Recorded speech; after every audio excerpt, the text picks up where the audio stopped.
Welcome back to my Hunter x Hunter review discussion video series. We are here in volume 20 after being kicked out of the NGL because the chairman of the Hunter Exams Association, Netero, was like, "You boys ain't good enough to be a part of this." And so now we have Gon having to train to defeat Knuckle and Shoot as one of Moral's pupils, so we'll be talking about that. And I specifically mentioned Gon because, well, Killua didn't get any moment to really train in this volume, which shows based off what Biscuit talks about. But like I said, we'll talk about that. We'll also be talking about the strange and scary reasonings why Togashi felt it was necessary to have several pages dedicated to building up a backstory to Gyro, or Giro, or Jiro, or Gyro. I think I said Gyro the first time. Either way, we're gonna learn about that. And lastly, we're gonna be learning about what is inside the NGL. Now I said lastly, but in fact, we're gonna do that first. We're doing this in reverse order, so let's talk about what the hell has been happening inside the NGL. And we kind of immediately start with Netero telling us that this character Neff is far stronger than him. It's scary because we see the immense amount of N that Neff has to just detecting people around them. And Netero is standing even further away than Kite was standing from Neff and being able to spy on Neff. And the fact that he says that he's much stronger is crazy. Now, we do learn from Nov that, in fact, Netero does seem to underestimate his own power and his own self. So this could be another underestimation. Nov is, the Nicholas looking character from Trigun, right? This is what he looks like this, right? And Nov particularly mentions how Netero is far stronger than he's putting on. Like, Netero's like, "Oh, you boys, I'm just about the same power as you." And Nov's like, no, you are way powerful than us. So this could be a same case where Netero is just very cautious about approaching any very strong people who may seem stronger than he is, right? So there could be something at that to play. I just want to briefly make a small aside with Neff, because we don't actually get very much conversations happening with the Chimera Ants. In fact, the conversations and the stories that we have about the Chimera Ants are very limited. And I interpret that as just us being outside the NGL, right? The NGL is this enclosed area where we get limited information on what's going on. And the fact that our heroes are no longer in the NGL, we are receiving very limited information about what is occurring with the Chimera Ants. Sure, we're getting some moments here where Shia, one of the royal guards, has awakened, as well as Menthu, who at this point we don't know who Menthu looks like, right? We don't know what they look like at all. All we know is that these two are the royal guards that have awakened. And even with those royal guards awakened, we actually learn from Neff that he is way interested in fixing Kite, because he was like, "You are so much fun to play with that I need to fix you." So and they said, "I want my ability to be," and all we got was this horrifying monstrosity. I'm not sure if this is meant to resemble Kite or this is meant to resemble their ability, but the fact that we still don't know fully well what their ability is, but we know it's in some relationship to either fixing, resurrecting a dead body, potentially reanimating them. There are some insects and bugs that are able to like zombify other bugs and creatures to work for them. It could also be a reference to like their name, like Nefer, Topi, or whatever, is very reminiscent to like ancient Egyptian names. So this might just be an ordeal of like being able to mummify and have that mummy like walk around or something. I'm not quite sure. We do have like the volume cover as Egypt. We do know that during York knew that Togashi did adventure off to Egypt, which most likely helped him, write future stories. So that could be some sort of form of representation that's occurring here on about his visit to Egypt. Either way, it is very frightening because in that previous picture I showed Menthu, we also see Kite in this picture here. So this is very worrisome because, you know, Gon is going to have to most likely face against Kite.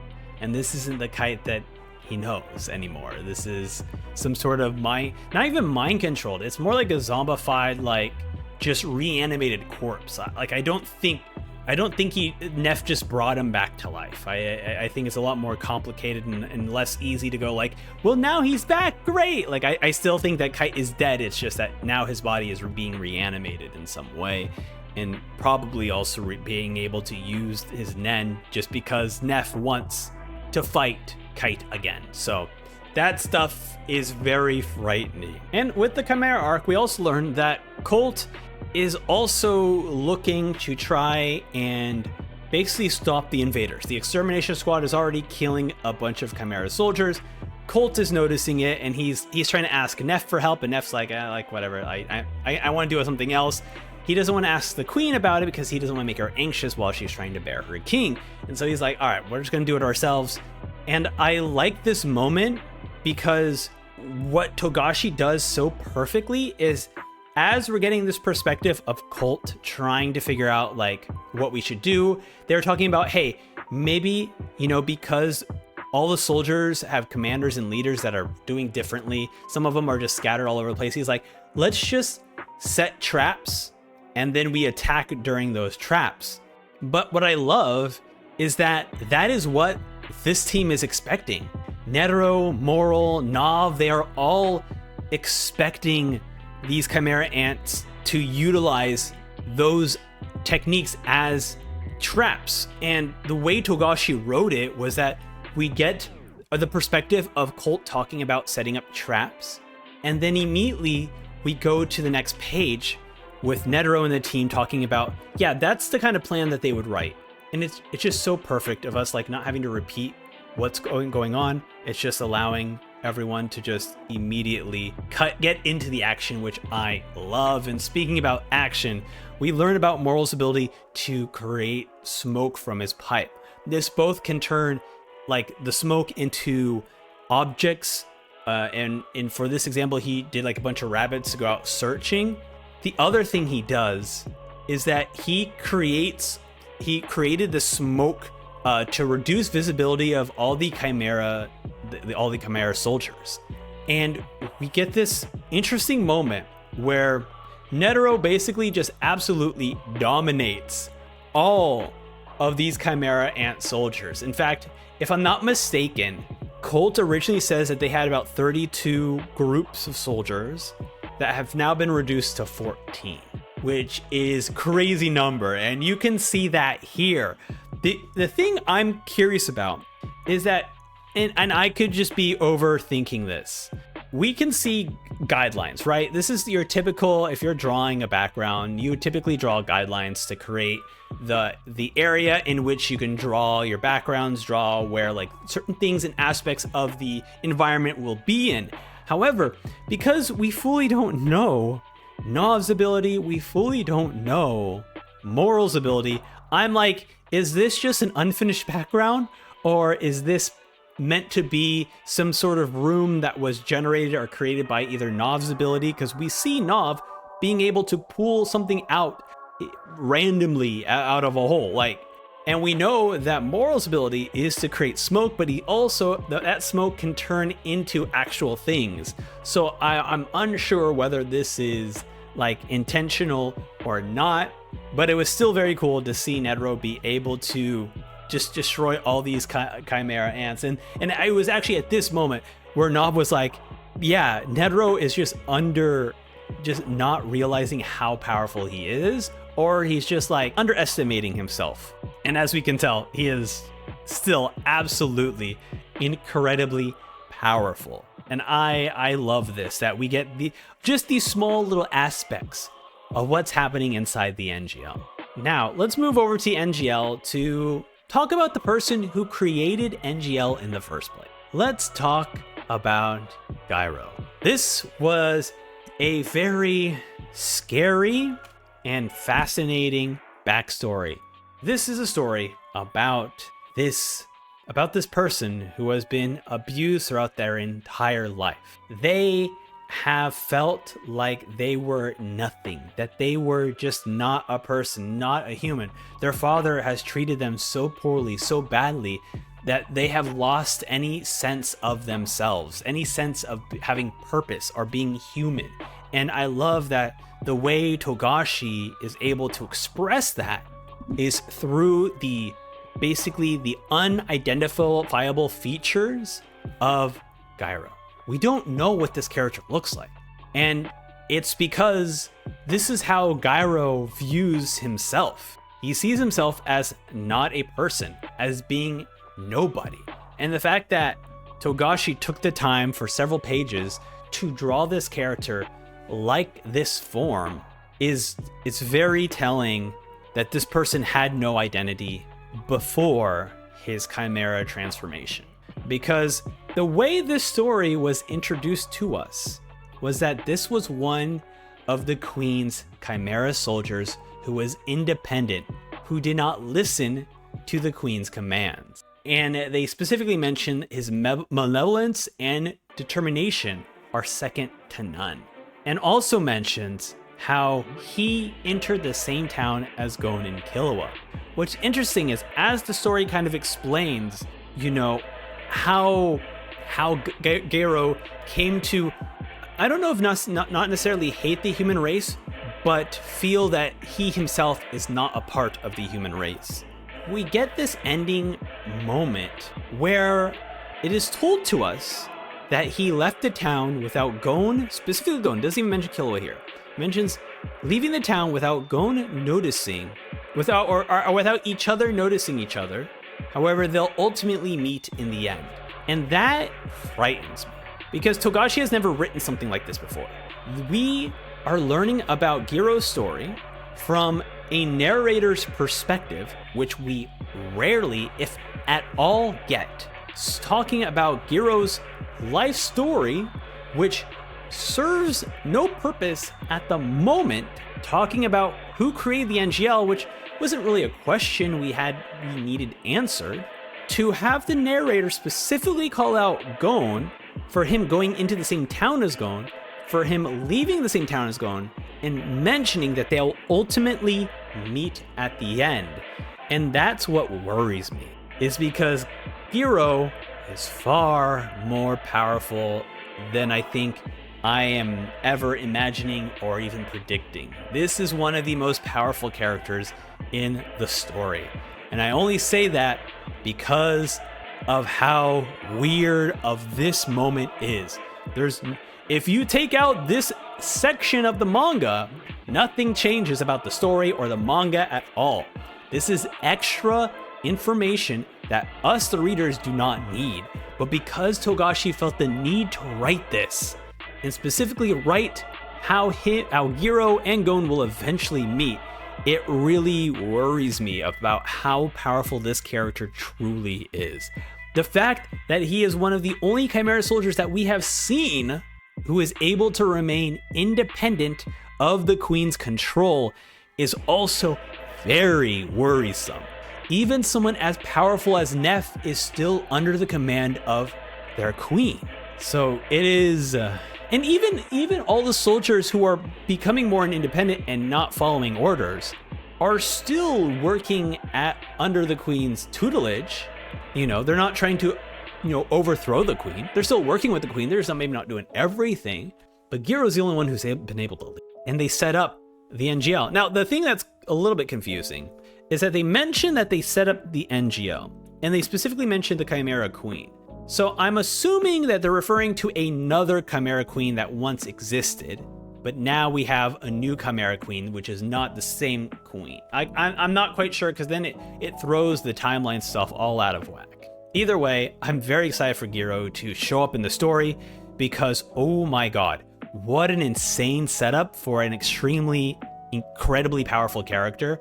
And keep in mind, they haven't told us his powers, but the way this is written, the way this is just randomly shown up in this volume that has no actual purpose, has no actual purpose currently in the story, it definitely feels like this is a setup for an extremely powerful character that we need to know about before they appear. So I'm keeping my eye on Giro. I'm keeping my eye out on Giro.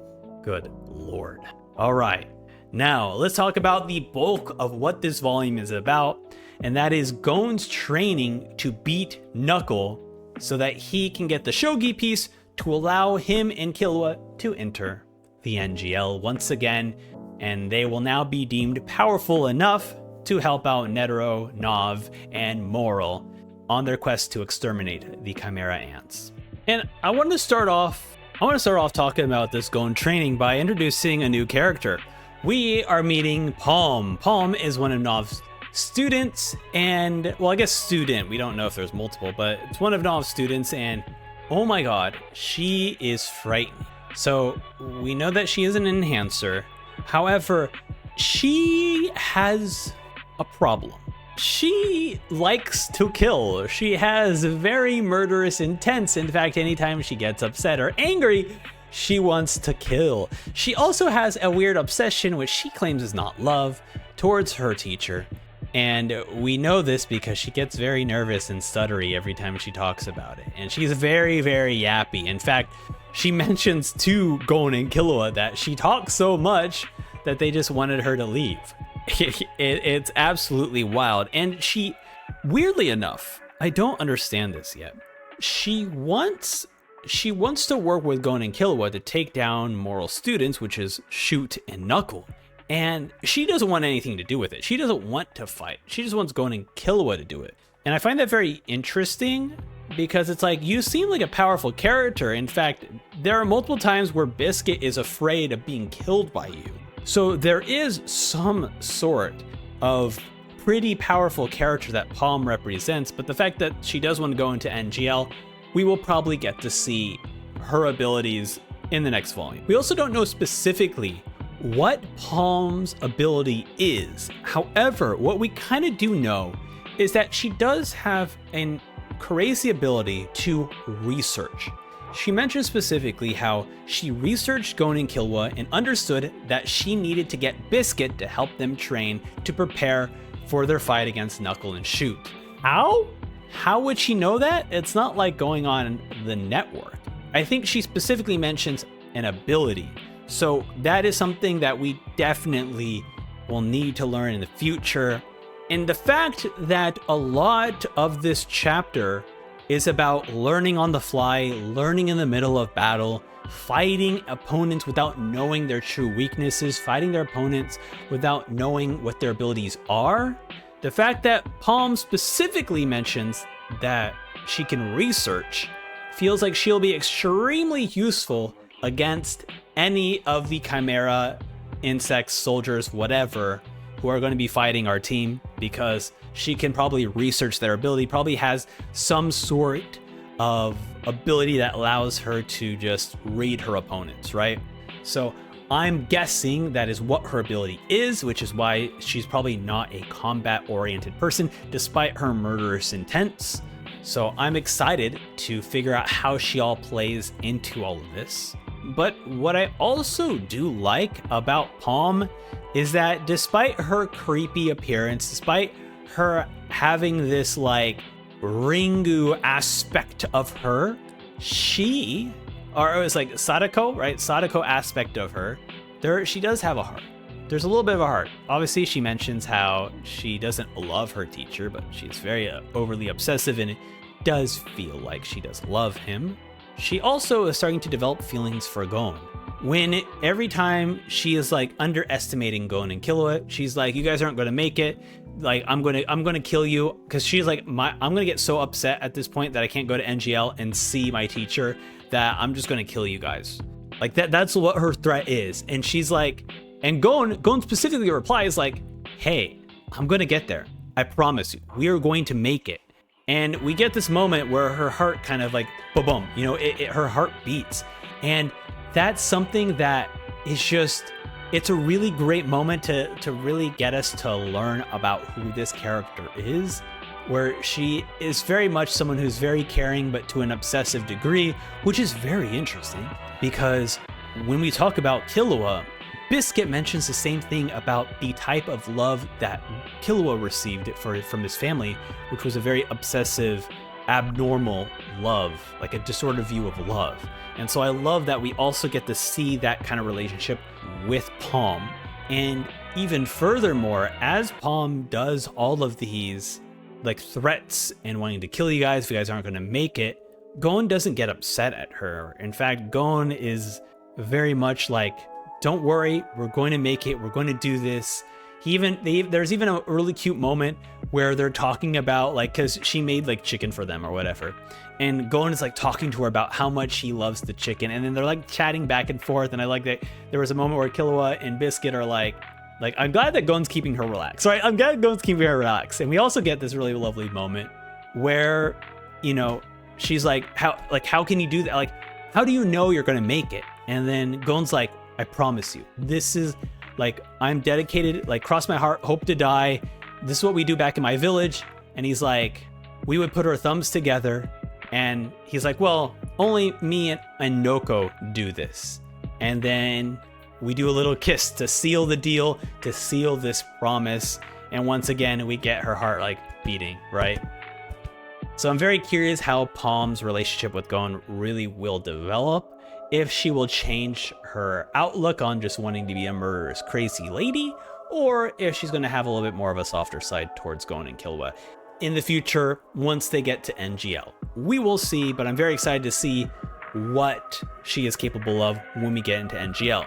Now, I did quickly glance over at this person. Let's talk about Noko briefly. And maybe you might be wondering, why do you care so much about this character named Noko? The thing I wanted to mention was back in York New Arc, chapter 64, we get a moment where Gon mentions that there were a few permanent residents on the island, and one of those was a little girl named Noko.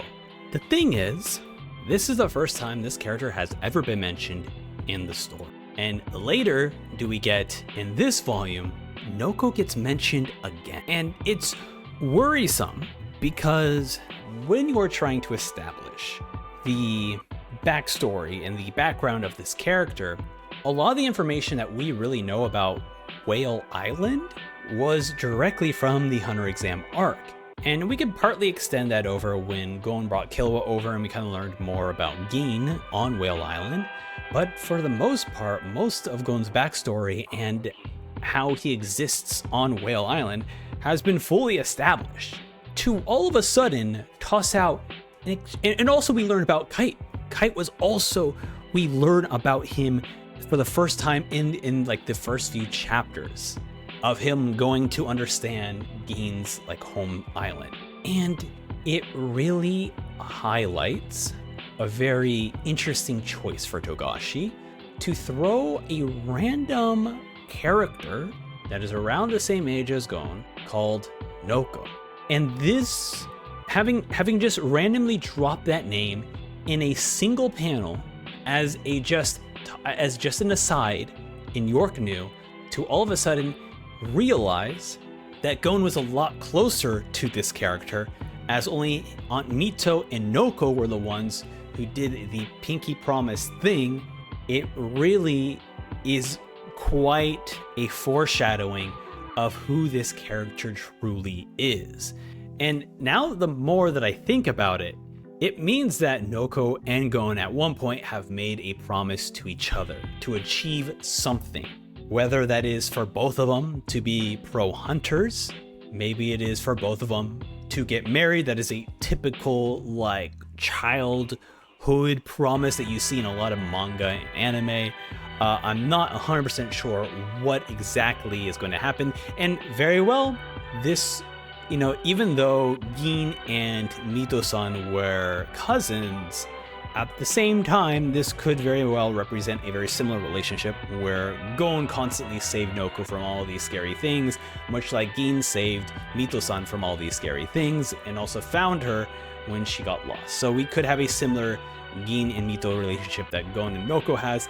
Either way, Noko is a hugely important character, because Togashi is randomly throwing this character with an actual name, with an actual purpose. The fact that she has done this promised thing before with Gon, it really indicates that we will see her in the future, and I'm curious what kind of character she will be. The fact that we're already pretty deep in the story of Hunter x Hunter is making me feel like maybe their promise had something to do with being pro hunters at some point, or being powerful at some point.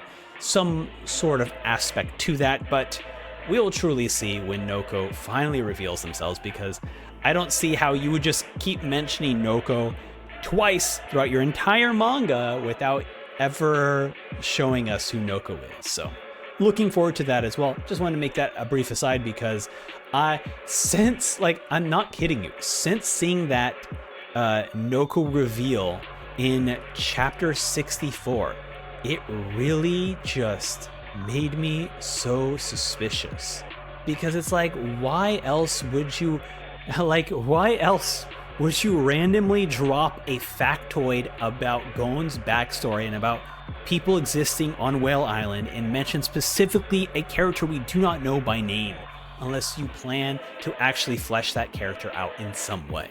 So we'll see how it goes. That I don't know why I became so latched on to that, but it's just one of those things that, like, Togashi has he plans a lot ahead, it seems, for the way he writes his stories and potentially builds up characters. So excited to see how Noko truly reveals themselves and how that will benefit in terms of the story itself. Now, before we even mention about Knuckle, Gon still has a lot of training. In fact, in this moment, Killua actually trained with Gon for this. Their whole goal was to be able to use Ren for 3 hours.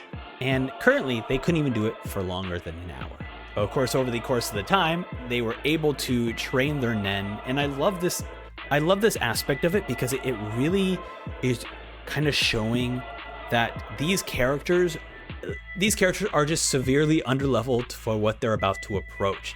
The fact that we are seeing them struggle and stress over maintaining Ren for 3 hours, and realizing that their opponents are already doing this even for longer and casually, it is just really cool. Because sure, we are getting many training arcs every single volume, but none of them feel tiring or boring, because we're always learning something new about Nen. We're always learning how much more Nen's potential truly is compared to other characters, because the Nen system is universal. So if we see Killua and Gon train for 3 hours to maintain their Ren, like, this shows that every other more powerful Nen character can do this easily without issue.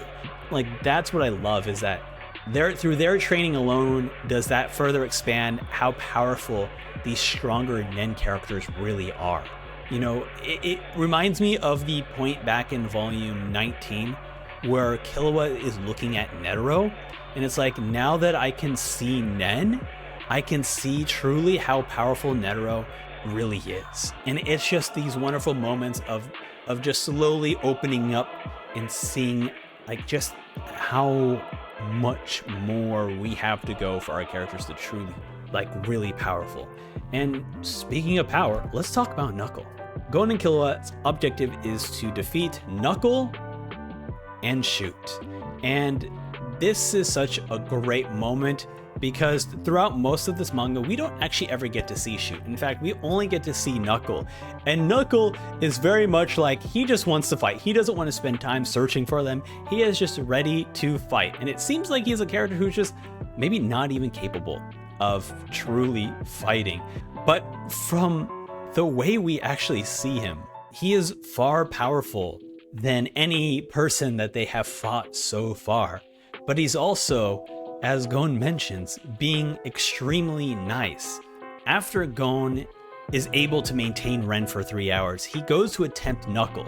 And what he realizes is that Knuckles is a very kind-hearted person. Despite him having this delinquent exterior, he is someone who is constantly giving Gon advice.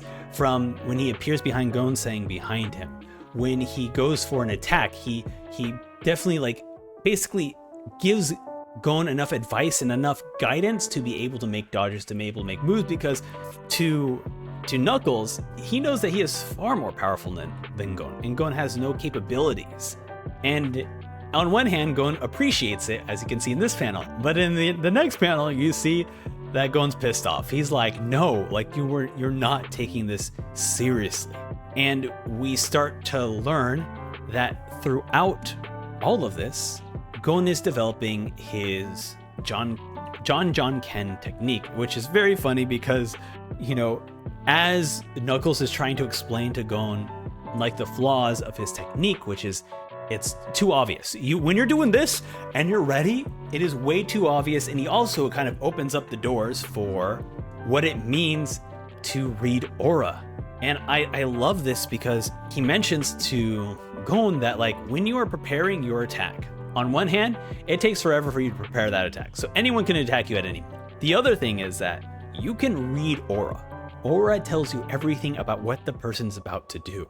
So in this example that they show, although the person looks like they're about to punch you with their right fist, if you look at their aura, you can see their aura is surrounding their left fist. So you know that they are going to try to strike you with their left fist. The whole point is for you to fake them out, is for you to trick your opponent into thinking something that is not going to happen.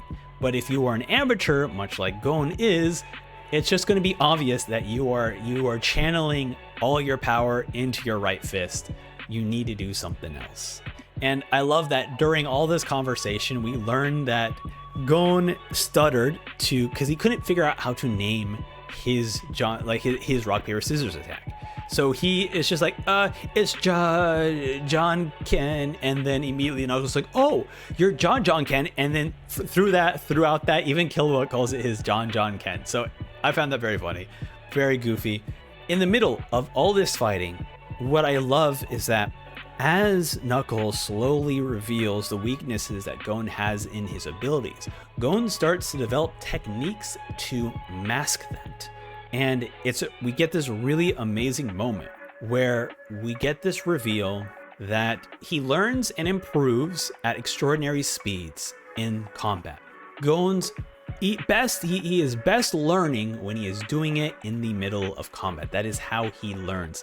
And even Killua is very surprised at how quickly Gon is learning to cover up the weaknesses that his John Ken ability proposes. And I love that because it kind of encompasses what we are learning in the story that Kite was mentioning, how you just have to fight. You just have to attack. Gon actually mentions this specifically because Killua was like, we need to figure out what Knuckles' ability is. And Gon's like, no, sometimes we just have to fight without knowing what these abilities are. Because as we're going to learn from Biscuit, Killua is very overly cautious, and so he wants to prepare himself for battles. But Gon's like, no, sometimes we just have to figure it out. Like sometimes we're going to fight opponents that we just don't know what their ability is, and we just have to deal with it. Because right now, the only reason why Gon and Killua have been able to get this far is because they've been taking advantage of knowing the user's abilities and trying to subvert that. As we mentioned with Greed Island and Genthru was severe. It was way more powerful than both of them. But they were able to get the bombers to split up. They were able to trick them into a trap. They were able to do things to basically take advantage of their abilities to get the upper hand and to win. And I freaking love that so much. I'm very excited because as we're going to dive into the Chimera Ant arc, and as they are fighting the soldiers more, I'm really excited to see how Gon learns on the fly against some of the Royal Elite Guards and just future opponents and enemies. So that stuff is extremely exciting. So I am greatly thrilled for that. And as Gon and Knuckles are fighting, Gon, right, he does the feint attack, appears right behind them. He goes for the rock attack and he feints. Before he's able to actually commit to the rock, he feints because he is just out of aura. And Knuckles mentions he would have been able to beat me. He would have been able to beat me if he had the energy. And so Gon gets the well rest and fights him for the other day. But this time, Knuckles is not going easy on him.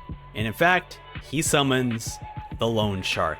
And I love this because now we are further getting more information about kind of the technical aspect or the mathematical aspects of Nen systems. And the fact is that everyone has different capacities to wielding Nen. If you think of Nen as a numerical system, aura as a numerical system, everyone can contain a certain amount of aura.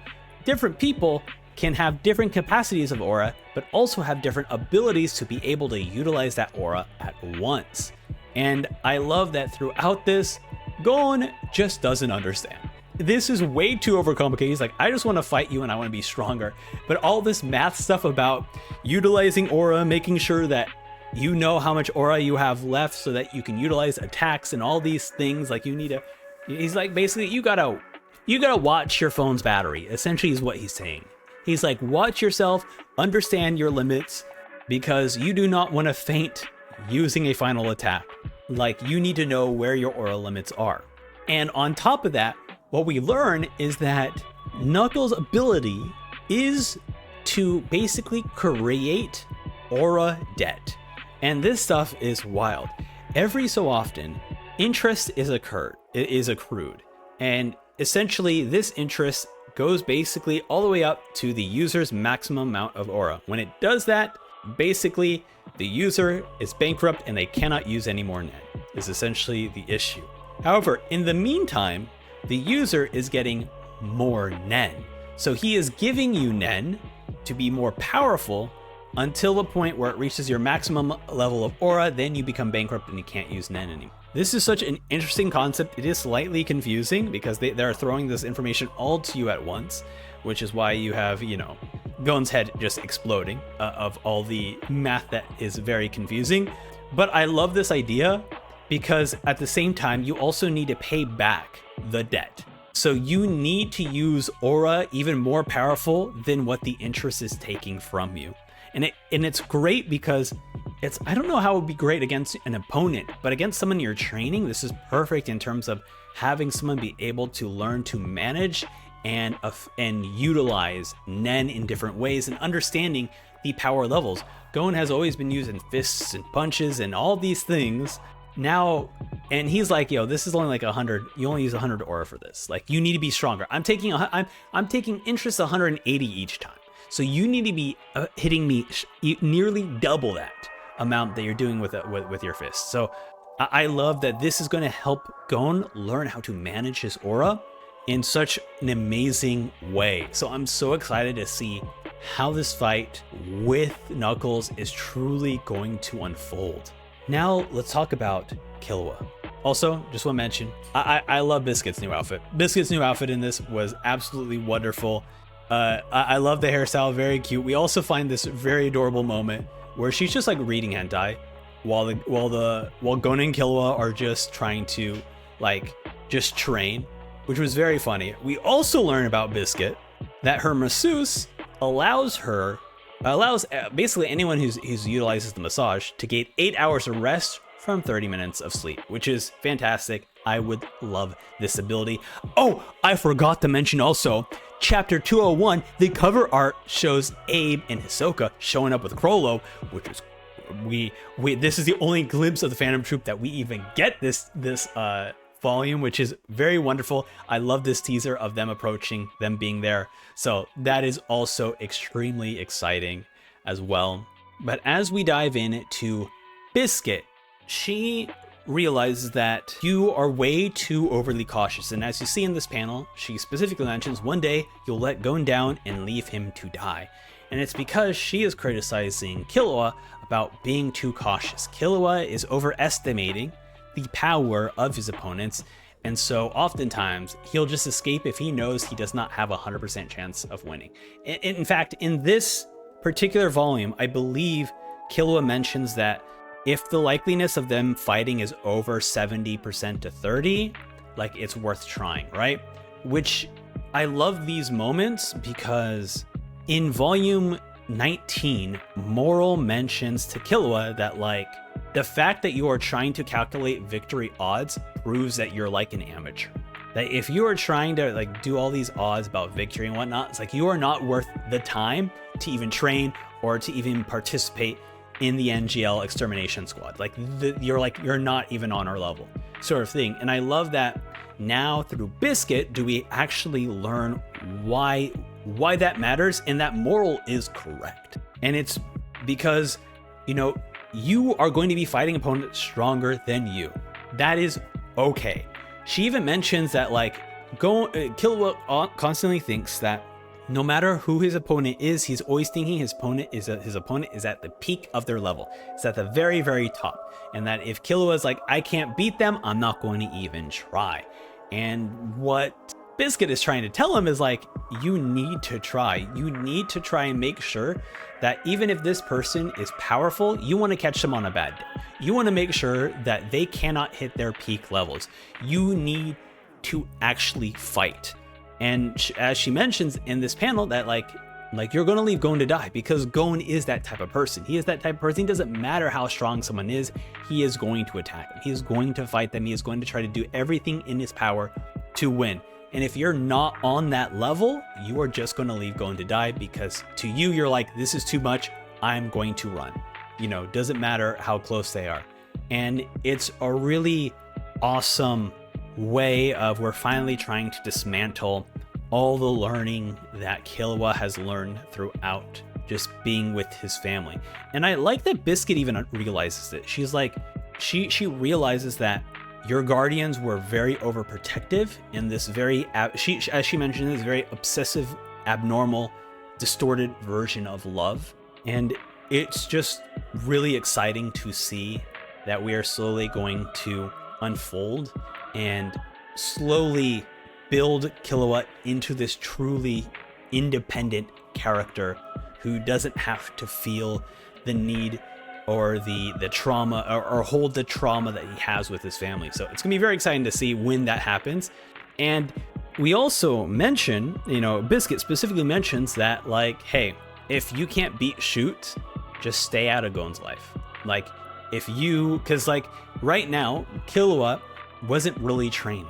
And now he's gonna go after Shoot, who is clearly more powerful than he is. So Biscuit's like, yo, if you just can't even defeat Shoot, then like, you're just not going to compete. You need to stay out of Gon's life because you're going to hold him back. And I love this, because this is like, often throughout the entire series, we have seen elements where Killua has been more cautious about fighting and about battles. And although both Gon and Killua have been at odds, it hasn't caused a division, it hasn't caused truly an issue. But as we start getting into much more stronger fights, of course, we look at the Chimera soldiers, we look at the Royal Elite Guards, like, we're going to be fighting characters who are far more powerful than us. And it's going to trigger Killua's instinct to run. But Gon is still going to stay around and fight. And they have yet to realize that Kite is dead. So it's definitely this moment here that I'm very excited to see how this all turns out. And we'll see how Killua fights Shoot.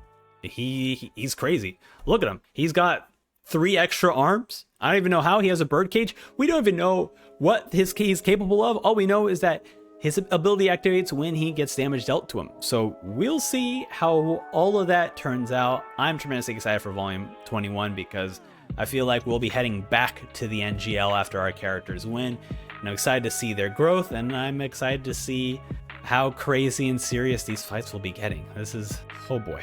We are in for quite a treat. And that is it for my review discussion of Volume 20. I love that Togashi is constantly pushing the bounds of what the Nen system is capable of, but also allowing us to follow along, having it make sense, having it just be so interesting and fascinating to watch. I'm tremendously excited to see what is next for Volume 21. But thank you all so much for taking time to watch this review. In a couple of days, I'll be releasing my reactions to Volume 21.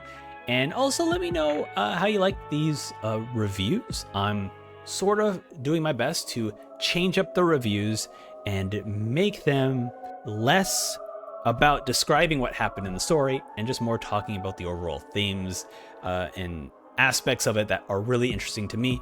It still makes it for a pretty long video, but I'm doing my best. But either way, thank you all so much for taking time to watch the video. And until next time, I will see you later.